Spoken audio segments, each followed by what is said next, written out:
This is episode 25 of Ethics and Culture Cast from the DeNicola Center for Ethics and Culture.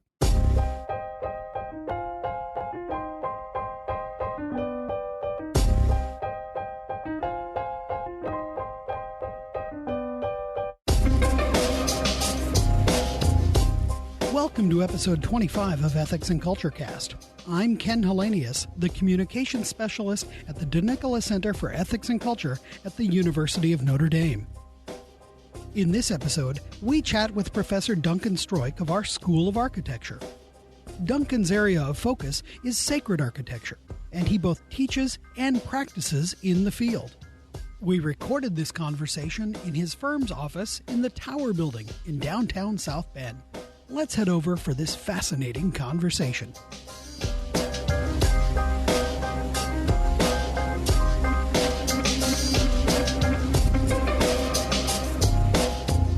Tell us a bit about yourself, about your intellectual journey. What did you do before you came to the University of Notre Dame?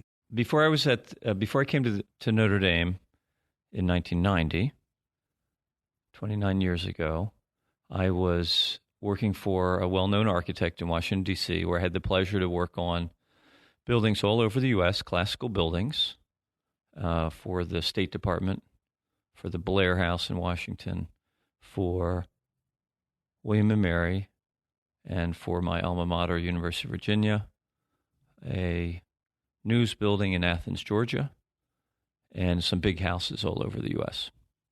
And before that, I was in graduate school at Yale, where I had the fortune to study with some talented architects and smart historians and theorists, and run into a lot of very intelligent people and try to compete with some as far as other students.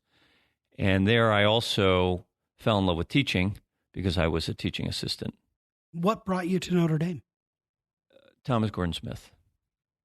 Thomas was the new chairman of the architecture school, came in 1989, and he said that he was going to make Notre Dame into a classical architecture school and put the architecture school on the map, both of which he did.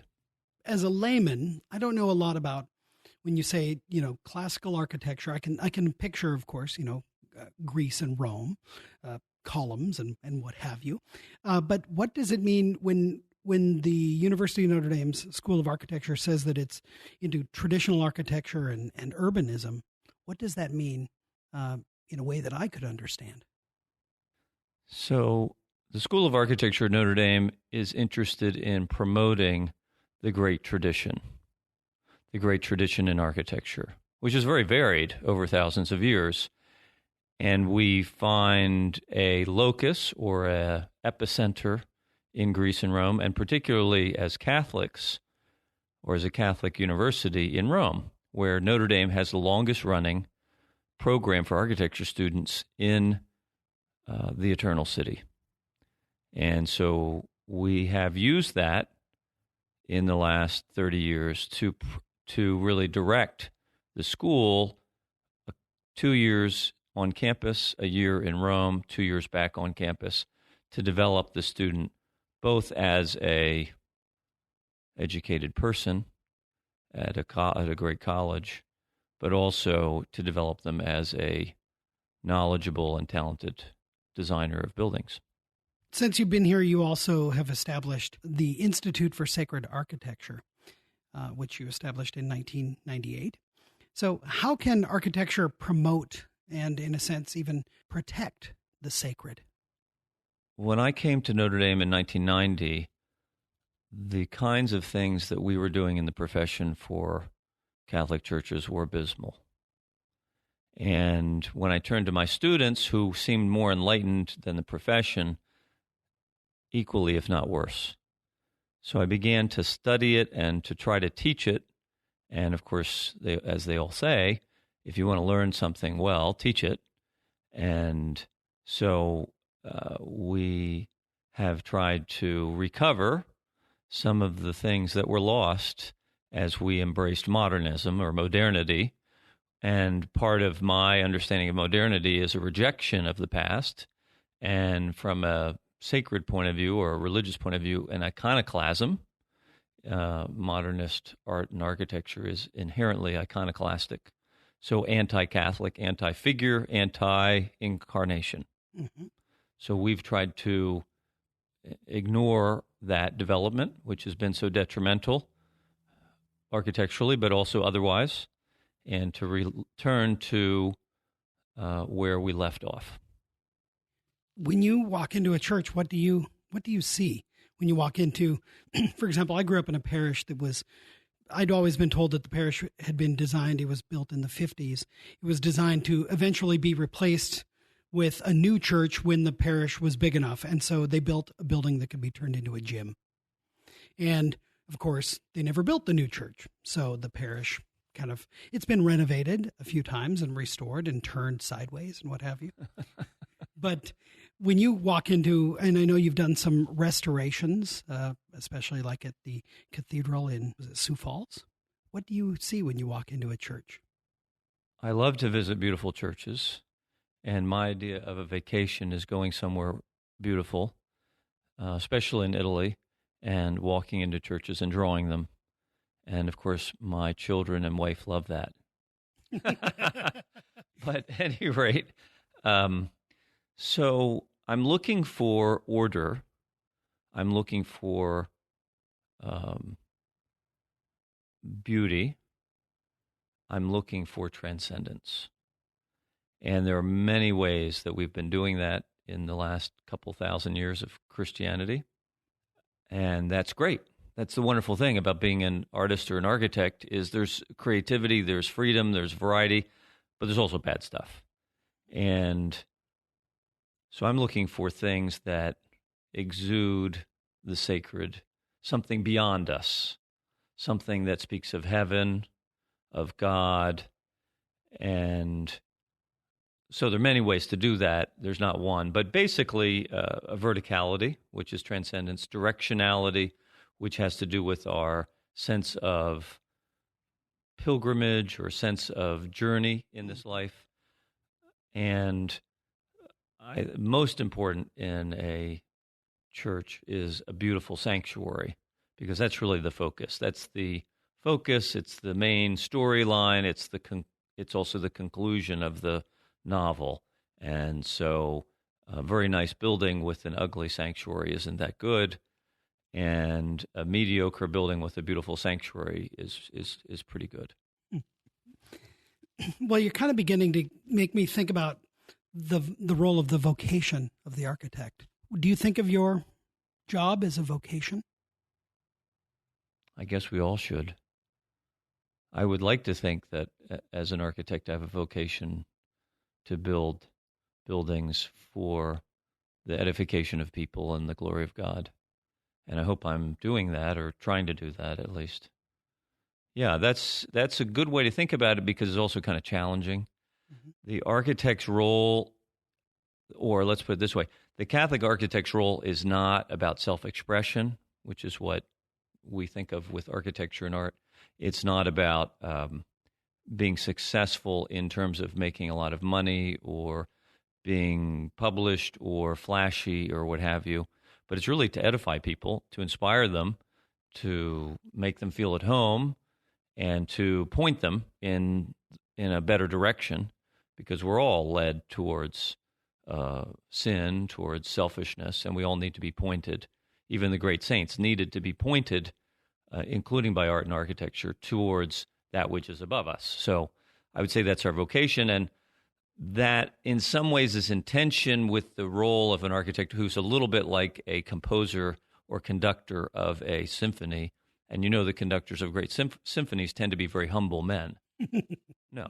So there's a tension there, because in order to fulfill this great, to create a great building, you have to be strong, you have to have vision, you have to be passionate, you have to be unwilling to put up with mediocrity, and yet you're not doing it for yourself. So there's ego that needs to be really chained or balanced by this greater goal, which is what you said, the vocation. I'm thinking, as you're describing that, the great cathedrals in Europe, where the stonemason today is never going to see the finished completion of this work, and yet he puts all of his craft into what he's doing right here. Is that an experience you have? No, we're really fortunate. I think the projects, most of our projects will take 3 to 5 years from the beginning of design to completion, to dedication in a church's sense. We've had some bigger projects which take 10 years. So for us, that's a long time, 10 years, and it seems forever. And whereas I have colleagues doing other, houses or office buildings or whatever, and they get built very quickly. But that's what it takes to do good quality craftsmanship. It takes time to raise money, and it's worth it. But no, we're very fortunate that we are able to design things that we can see, and the craftsmen are able to work on things that they will see, and then go on to the next building. Yeah. So tell me a bit, you use the word we, the royal we, or tell me about the team that you've assembled that you work with on any given project. Yeah, I think architects in this sense are different than many other artists in that we are almost always a team, especially on a big building, especially on a church. It would be very hard for me to do all the drawings and all the telephone calls and all the coordination and all of the cost estimating on a $10 or $20 million church without a great staff. Whereas you could do a beautiful altarpiece of the Madonna or a statue of St. Peter that could be 8 feet tall in marble, and you could do it all yourself. Mm-hmm. And it would take longer than if you did it if you had a staff. But, it's very common for artists to work alone or with limited staff. So it's kind of interesting. And so there's a pro and a con to that. Of course, the staff and delegation to them allows you to do more, allows you to do more quickly, and I would say even allows you to do some things better because many hands or many brains. But there is the danger of many hands making mistakes or people going in different directions. So it's very important that we work as a team, like a basketball team. We're about five staff, and maybe I'm the coach, and we have to all be staying together and helping each other out and checking ourselves and checking each other. Ultimately, it's my fault, though, if we win or lose. And I have to be responsible for working with the client, doing the drawings, working with the contractor, and then catching the mistakes during construction, which is a normal thing. It's not a bad thing. Mistakes are just human nature. And so I'm very fortunate. I have staff who all graduated from the University of Notre Dame. Some were undergrads, some were grad students. Some have been with me for over 10 years, and they're all wonderful people. They love sacred architecture. They love classical architecture. So there's a great rapport. I think of them as an extension of the Notre Dame family because they're all domers, and because of that, they're very religious people. I mean, they go to football games. So it's a great place to work and great to have them. And no, I couldn't do what I do without them. They get all the credit. Tell me a bit about the experience of handing over a building, handing over a church, a chapel. I read a piece about the dedication of the Jesuit chapel, which you did in Florida, was it? And it was dedicated this past August, and I'll link to that here in the show notes as well. But it was interesting to read that there stood at the door with the bishop was you and a member of the construction team handing over the keys, and you gave the designs, the plans. Tell me a bit about that experience from what you saw and what you were feeling. Yeah, it's a nice Catholic tradition that as part of the liturgy, on the outside of the building, before everyone goes in, the architect hands over the drawings to the bishop, who's going to dedicate the church. And he doesn't go in yet. This is all on the outside. Sometimes, if they are really bored, they'll ask me to give a few words. So it's quite an honor, and it's historic that in Catholicism we've recognized the importance of the architect. And also the artist and the builder, that these all have roles and they're necessary, and the building will look different or be different with other people doing it. So we give people credit. So it's a day that we look forward to. It's an amazing experience. And if you haven't ever been to the dedication of a church, I recommend it for everybody. You should do it once. Yeah. I've been to many. I don't get tired of them. Of course, they're my churches, so why would I get tired of them? But I think they're a very long ceremony, but they're unusual. They're not something you're going to see at Christmas Eve, at Easter, for a wedding. They have its own, you could say, its own consecration. It's a little bit like those other great events, but instead what you're doing is you're baptizing, blessing, making sacred not a husband and wife or not a little child or a confirmand, but you're making the building sacred. Technically, before the bishop dedicates the building and consecrates the altar, technically it's just another building. And it's really his action of dedicating it to Christ and to the use of his church and blessing 4 times or 12 times around the walls with oil that makes it sacred. Just like you bless a person or a thing, you make the building sacred. And so it's a real honor to be part of it, very exciting. And I also am reminded that when you work on a project for 5 years, and even more so with 10 years, you're actually sorry to see it dedicated. Why is that? Because you've been working on it so long, and you've gotten into this great relationship with the client, the pastor, the president, the donors, whatever, the contractors, that is part of your life, your weekly life, your monthly life. And when for us, for the client, dedication means they can finally use it. Right. They've been waiting for this for 5 years. Right. For the architect, the dedication means you're not going to be invited back anymore. So it's a happy, sad event. Yeah, that's a lot of fun. What are some recent projects, or even longer ago than recent, but what are some projects of which you're particularly proud?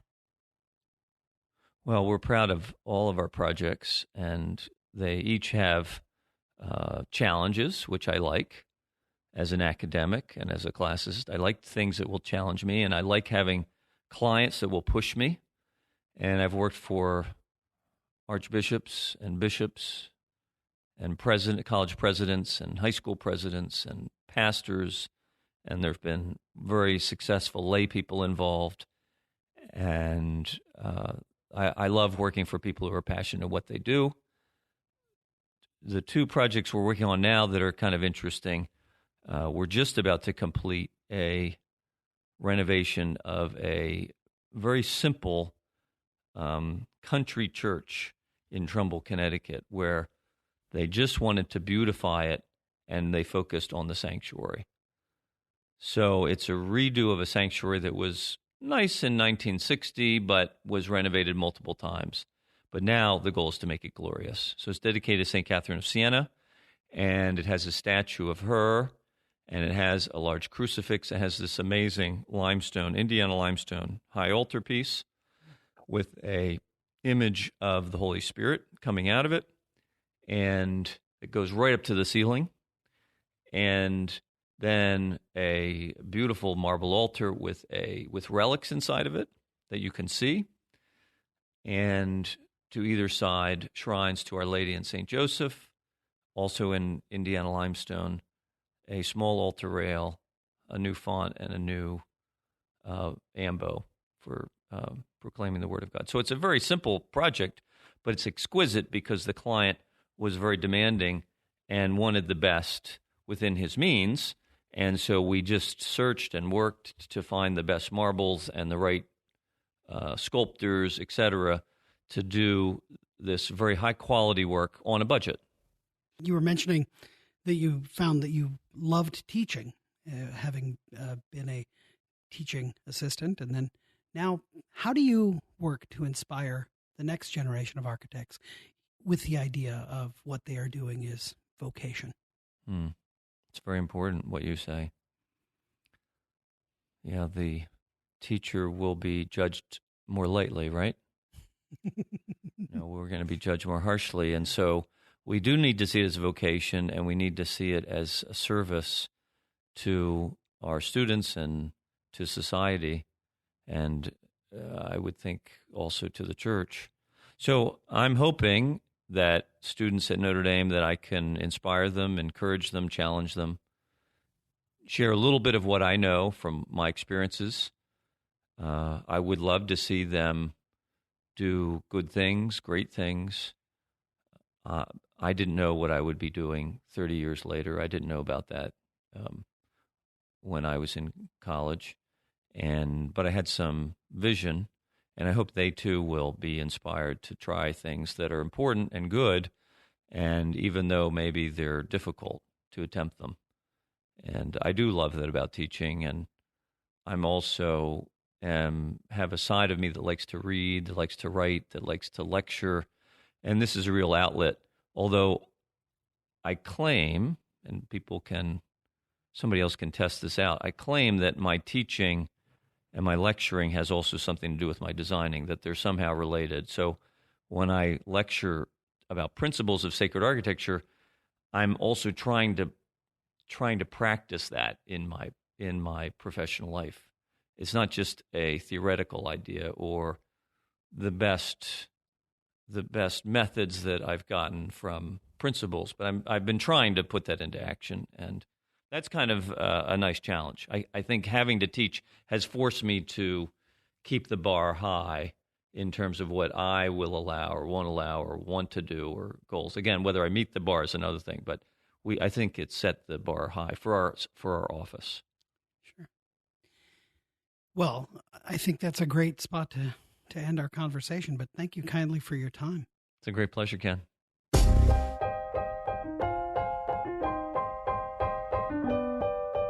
Thank you to Professor Duncan Stroik for an excellent conversation.